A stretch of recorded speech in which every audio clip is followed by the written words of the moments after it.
최근 들어 점점 1인 가구가 증가하면서 애완동물을 기르는 사람들이 많아지고 있습니다. 그러다 보니 현대인들은 자연스럽게 어떤 애완동물을 기를지에 대한 관심이 커지고 있다고 하는데요. 대표적으로 여성 혼자 사는 집이라면 누구보다도 용맹하게 주인을 지켜줄 수 있는 애완동물에 대한 관심이 커질 것이고, 시골과도 같은 애완동물이 폭넓게 활동할 수 있는 지역에서는 활발한 성격의 체력이 좋은 애완동물을 선호한다는 것인데요.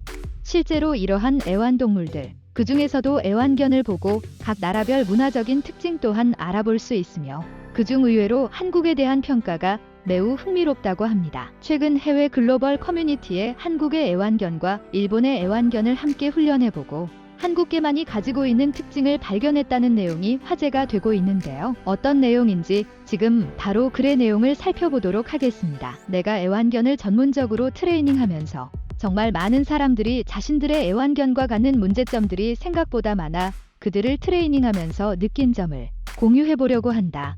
먼저, 내 철학은 그 나라를 대표하는 애완견을 보면 그 나라 사람들의 성향을 알 수 있다인데, 대표적으로 중국에는 중국과 마치 중국인들의 속마음을 대신하는 듯한 표정을 짓는 차우차우가 있고, 러시아에는 대형 곰을 사냥할 목적으로 번식된 오브차카가 있으며, 일본은 다리가 짤막하지만 몹시 귀엽고 과거 사냥견으로도 알려진 시바견이 있다. 이 밖에도 유럽권에는 주로 귀족들이 기르는 종류의 애완견들이 많은데, 이런 이유는 바로 과거 유럽의 많은 선진국들이 이뤄놓은 문명과 문화가 매우 찬란하고 그들의 역사를 대변하기 때문이다. 섬나라인 영국은 대표적으로 속털이 방수성인 골든 리트리버가 있고, 독일은 매우 정확하고 영리한 애완견인 저먼 셰퍼트, 프랑스는 귀족 가문을 떠오르게 하는 푸들과 이탈리아의 경우는 많은 사람들의 사랑을 받는 말티즈가 있다. 빠른 근대화 속 개성시대가 매우 뚜렷한 미국에는 개성 넘치고 몸매가 이곳 미국인들처럼 매우 큰 아메리칸 불독이 있다. 마지막으로 내가 가장 인상 깊게 느낀 애완견인 바로 한국을 대표하는 진돗개인데, 짧지 않은 역사 속에 의외로 우월한 다리 길이와 탄탄한 신체 조건, 그리고 세계에서 가장 IQ가 높은 한국인들처럼 매우 영리한 지능을 지닌 한국의 진돗개는 내가 트레이닝 해본 애완견 중 가장 영리하고 특별한 특징을 지녔다고 생각한다. 이처럼 영리한 진돗개와 가장 비슷한 유전자를 지녔다고 볼 수 있는 애완견들을 비교해본다면, 한국의 옆나라이자 가장 품종이 비슷한 일본의 시바견 역시 한국의 진돗개처럼 과거 사냥견으로 활약했다고 알려져 있지만, 나는 개인적으로 시바견보다는 일본의 카이견이 가장 한국의 진돗개와 비슷한 특징을 지녔다고 생각한다. 카이견은 나는 동의하지는 않지만 일본에서는 호랑이 무늬를 연상시키는 털 때문에 토라게이누라는 별명이 있으며, 한국의 진돗개처럼 한 번 주인으로 여기는 사람 외에는 마음을 열지 않아 평생 단 한 명의 주인에게만 충성을 다하는 것으로 알려져 있다. 이런 모습만 보면 충성심이 강하다는 점에 있어서 한국의 진돗개처럼 매우 특별한 특징을 지녔다고 볼 수 있겠으나, 카이견과 진돗개의 차이점은 바로 융통성이다. 두 개 모두 중형견으로서 매우 탄탄한 체격을 지닌 것에는 틀림없고, 한 주인을 섬긴다는 것 또한 비슷한 특징이지만, 카이견은 마치 일본인들의 성격을 대변하듯 한 번 자신에게 나쁜 취급을 당하면 절대 잊지 않고 언젠가 복수를 하려고 계획하며, 설령 그것이 주인이고 주인의 실수였다 하더라도 잊지 않고 일생 동안 기억한다는 것이다. 이 점은 한 주인이 설령 실수로 나쁜 취급을 하더라도 모든 것을 이해하고 180마일 이상 주인만을 쫓는 한국의 진돗개와는 매우 다른 부분이고, 실수와 진심에 대한 구분을 못하며 융통성이 부족한 카이견에 비해 한국의 진돗개는 매우 유연한 지능을 지녔다는 게 가장 큰 차이점인 것이다.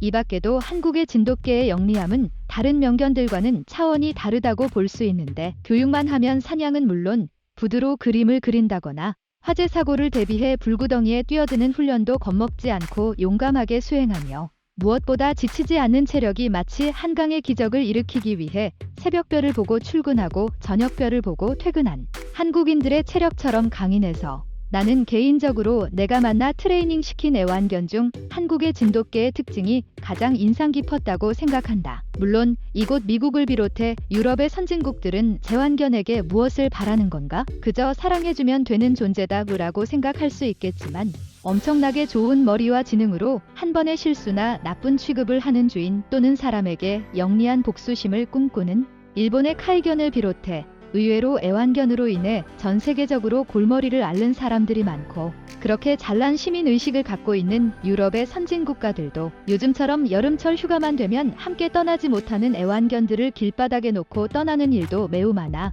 애완견에 대한 연구와 트레이닝 분야는 끊임없이 발전되어야 하는 분야라고 생각한다. 그 나라를 대표하는 애완견을 보면 그 나라의 특징과 성격을 마치 대변하는 것처럼 알 수 있다는 철학을 지닌 애완견 트레이너는 한국의 진돗개는 자신의 주인이 하는 행동이라면 설령 부정적인 행동이라 할지라도 한 주인만을 믿고 매우 유연한 충성심을 보여준다고 극찬했습니다. 해외 네티즌들은 이런 내용을 보고 무슨 반응을 보이는지 살펴보도록 하겠습니다. 일본의 애완견들은 생각보다 단순한 줄 알았어. 내 친구가 기르고 있는 시바견은 나를 비롯해 길을 가다가도 누군가가 자신을 예뻐하면 그 사람을 따라가거든. 근데 카이견에 대한 이야기는 정말 흥미롭다. 내가 알기로는 일본의 중형견인 카이견의 충성심은 한국의 진돗개처럼 매우 높은 것으로 알고 있어. 하지만 부정적인 측면도 있어서 시바견이나 기슈견에 비해 잘 애완견으로 기르기 힘들다던데 바로 이런 부분이었구나. 우리가 기르고 있는 애완견이 바로 진돗개야. 정말 진돗개는 우리 가족 외에는 다른 손님들에게 마음을 안 열어주는 오직 주인들만 섬기는 성격을 지녔는데 그다지 치안 환경이 좋지 않은 우리 마을에서는 기르기 가장 적합한 애완견인 것 같아. 나도 미국에서 한국의 진돗개에 대한 소식이 자주 들려 기르기 위한 방법을 찾고 있어. 태어난 지 얼마 안 됐을 때부터 키운다면 주인의식에 큰 혼돈이 오지 않겠지? 이 글을 읽고 나니 정말 그 나라를 대표하는 애완견은 그 나라의 문화와 국민들의 특징을 따라 가는 것 같아. 그런 의미에서 빠르게 성장하고 성실하며 튼튼한 체력을 지닌 한국인들과 진돗개에 대한 비유는 정말 완벽했다. 다리가 길다는 이야기에 나는 한국인들의 평균 키를 살펴봤는데 한중일 중 가장 크더라. 반대로 일본은 생각보다 작아서 귀여운 시바견 같다고 생각했어. 어떻게 저 검은 털이 호랑이 무늬를 연상시킨다고 일본인들은 주장하는 걸까? 애완견은 잘못이 없지만 괜히 애완견에 대한 기대를 부풀리게 홍보하는 일본인들은 이해가 안 된다. 카이견은 매우 영리한 애완견으로 알려져 있어. 다만 글쓴이의 말처럼 기억력이 매우 좋은데 이 기억력은 주로 나쁜 취급을 당할 때 아주 오래가는 기억력이라 설령 주인이라 하더라도 애완견과의 관계가 매우 난처해질 때가 많다고 해. 하지만 그것 또한 한국의 진돗개의 충성심이 대단해서 일본의 카이견이 비교되는 것뿐이지 의외로 세상에는 정말 이해 안 되는 행동을 하는 지능이 낮은 애완견들이 많아. 한국의 진돗개의 특징이 놀라운 것일 뿐 카이견이 못난 개는 아니라고 생각한다. 한국의 진돗개는 실제로 몸의 체급에 비해 정말 강한 애완견이야. 자기보다 더 큰 멧돼지나 사슴 등 상대할 때에도 상대방의 약점만을 노려 물고 늘어지는 성격을 지녔고 실제로 미국에서는 너무나도 사냥을 잘하는 진돗개의 열풍이 불었던 적도 있어. 이곳 미시간주에 위치한 포틀랜드 시골 마을에서도 진돗개에 대한 열풍이 불었던 적이 있어. 처음으로 우리 마을에 진돗개를 기르기 시작한 동네 아저씨는 매달 있는 사슴 사냥하는 날에 진돗개와 함께 가는데 덩치가 3배 이상 커도 용맹하게 사슴과의 대결을 무서워하지 않는다고 한다. 우리 동네도 사슴으로 인한 로드킬 사고가 많이 나서 매달 사슴을 잡는 날이 있어. 나는 아버지와 함께 소총을 가지고 가는 편인데 우리와 함께 동행해줄 용맹한 사냥견이 있으면 정말 좋긴 할 것 같다. 끝까지 시청해주셔서 감사드립니다. 구독과 좋아요는 영상 제작에 큰 힘이 됩니다.